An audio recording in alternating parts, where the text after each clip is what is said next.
See, in Philippians 3 and 8, if you can get that for me. Say, I indeed, yes indeed, I also count all things loss. I count all things loss for the excellency of the knowledge of Christ Jesus my Lord, for whom I have suffered the loss of all things, and count them as rubbish, that I may gain Christ. What you're really after is nothing. It's nothing nothing is compared to the thing that you're going to gain.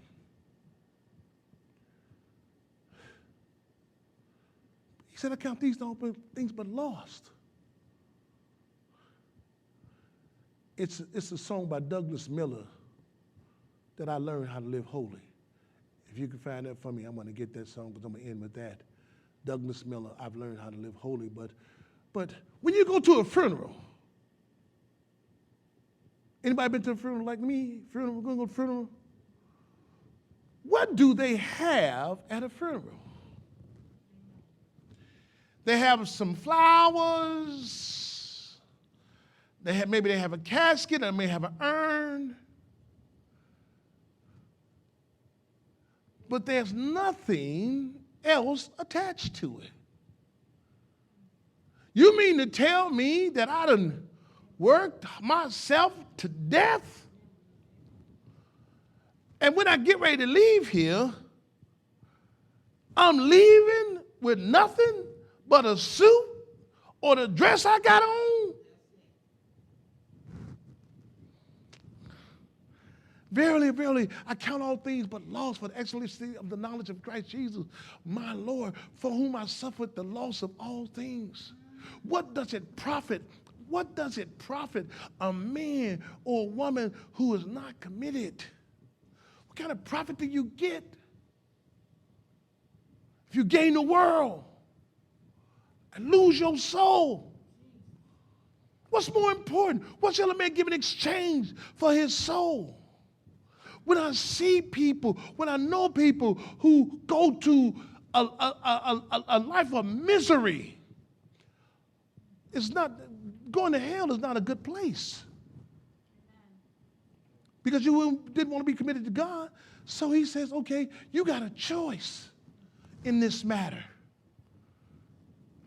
Michael Jackson just had a birthday. They just celebrated his birthday. But Michael Jackson was committed.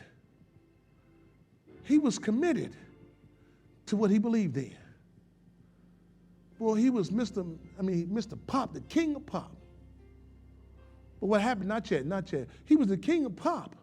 But what happened to him? He died getting high, trying to alleviate the pain and suffering that he had attained through his lifestyle.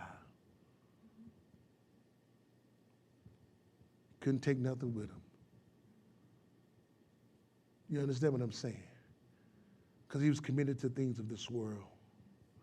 How many of us have been so committed to the things of this world we can't be committed to the things of God?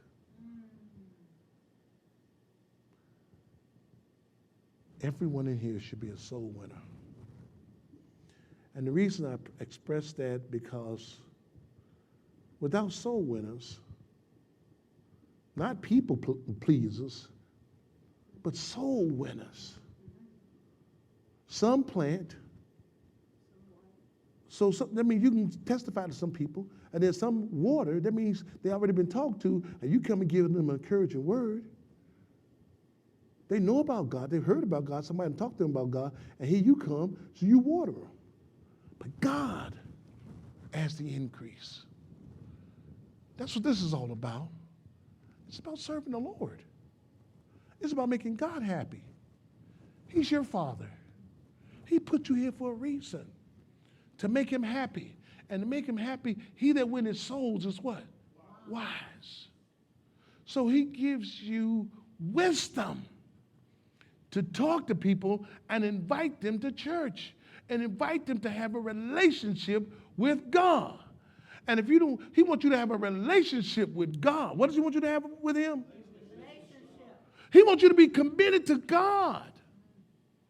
He wants you to love the Lord your God with all your heart, with all your mind, with all your soul, and with all your strength. And this might not be the message that you're really looking for, but guess what? This is what you need.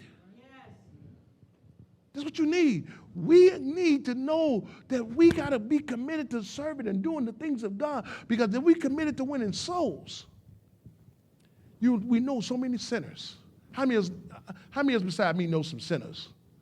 Know some rank sinners. I mean, we know some, we know some dope smoking, gambling, lusting, pedophiles. You start naming it. I know them. They need Jesus. They need you to talk to them. They need you to be committed to saying, man, there's a better way for you. There's hope for you, girl. Though you can change your life. Olivia, don't be no slave. How many times do we see people and we do like the priest did? The priest was on his way to the temple. And so what he did, he saw the man who had been beat up. And he, instead of saying, oh, he says, oh, so sorry. And kept on going. I said he saw the man hurt. He saw the man had been beaten and robbed and laid on the side of the road. He make a cross and keep on going. That's not commitment. But the true commitment was the man that came by and he saw him. The other guy came by and he crossed on the other side of the road. Man, see you wouldn't want to be you. But there's a man came and said, listen, sir, let me help you. I'm committed to the things of God. I love God. And you can be one of his people. Let me help you. He picked him up, nursed the man back to health. Took him to the inn. Paid his money. He said, hey, take care of this guy here. And take care of him until I get back, because when I get back, if I owe you anything more, guess what? I'm going to take care of you then. Committed. See, he saved the soul.